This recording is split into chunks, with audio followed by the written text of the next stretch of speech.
some Democrats have expressed interest in ramping up some domestic production in the near term as, to transition. Even Elon Musk, I believe, has talked a little bit about this. Is there some sort of deal, an arrangement with the administration, a guarantee? I don't know what it would be, but we're in an extraordinary situation with the war in Ukraine. Is there something to be done here that stops short of what you're asking? Yeah, have them get out of the way.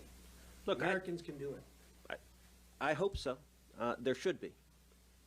There should be, and I would encourage each of you to ask questions to the Democrats like that. I can tell you their talking points. You got a bunch of Democrat senators, notably those that happen to be on the ballot in November, who claim they support U.S. energy production.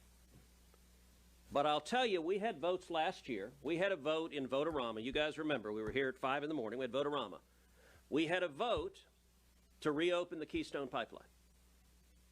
And it passed. It got more than 50 votes. Several Democrats voted for it. And I'm sure they were trying to get headlines back in their states. Democrat votes for the Keystone Pipeline. And if you remember, we voted until 5 in the morning. The very last amendment that was taken up was an amendment by Chuck Schumer. And it's an amendment called the Wraparound Amendment that repealed every single amendment that had been adopted during the night, including reopening the Keystone Pipeline. So you got a couple of Democrats who on Keystone can say they voted for it right before they voted against it. Apparently they're following John Kerry. We would love to have Democrats stand for domestic energy production.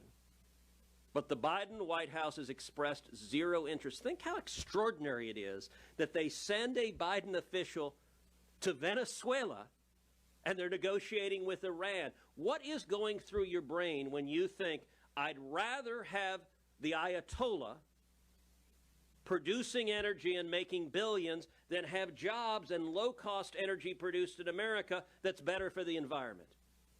It makes no sense. So we would welcome Democrats working with us. By the way, any Democrat was welcome to come to this press conference. You notice that when it comes to a nuclear Iran, the Democrats are silent.